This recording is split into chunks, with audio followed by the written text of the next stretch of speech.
Hi అండి. ఈరోజు నేను కాకరకాయలతో కారం అయితే చూపిస్తున్నాను. ముందుగా కొద్దిగా కరివేపాకు, 4 టేబుల్ స్పూన్ల ధనియాలు అలా వేయించుకోవాలి. ఒక 50 గ్రాముల ఎండుమిరపకాయలు వేయించుకోవాలి. తర్వాత కొద్దిగా ఎండు కొబ్బరి ముక్కలు, 4, 5 వెల్లుల్లి రెబ్బలు అలా వేసుకుని మిక్సీ పట్టుకోవాలి. ఇవి కూడా చల్లారిన తర్వాత ధనియాలు, కరివేపాకు, ఎండుమిరపకాయలు, కొంచెం రాళ్ళ ఉప్పు వేసుకుని మొత్తం అన్నీ మెత్తగా మిక్సీ వేసేసుకోవాలి. ఈలోపు కాకరకాయలు అలా చీలికలుగా పెట్టుకోవాలి. అలా చీలికలుగా ఒక సైడ్ మాత్రమే అలా చాకుతో ఘాట్లు పెట్టుకోవాలి. కొద్దిగా ఆయిల్ వేసుకొని డైరెక్ట్గా ఉడకబెట్ట అవసరం లేదండి. ఉడకబెడితే దానిలో విటమిన్స్ అన్నీ పోతాయి. విటమిన్స్ ఏమీ పోకుండా అలా కాకరకాయలు చక్కగా మీడియంలో పెట్టేసి ఏం చేసుకోవటం ఎర్రగా. ఈలోపు మనకు పొడి కూడా రెడీ అయిపోయింది. మిక్సీలో కొద్దిగా కాకరకాయలకు సరిపడా కొద్దిగా ఉప్పు, పసుపు వేసి నిదానంగా మీడియంలో వేరే పని ఏదైనా చేసుకుంటే చక్కగా అలాగా వేయించుకోవాలి.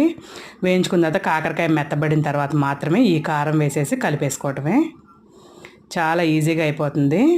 ఉడకబెడితే విటమిన్స్ పోకుండా చక్కగా కాకరకాయలో ఉండే విటమిన్స్ అన్నీ మనకు అందేలా ఉంటాయి. ఇలా కారం చేసుకుంటే వారం రోజులు బయట ఉంటే నిల్వ ఉంటుందండి. ఫ్రిడ్జ్లో పెడితే నెల పైన నిల్వ ఉంటుంది. వీడియో నచ్చితే ప్లీజ్ డూ సబ్స్క్రైబ్.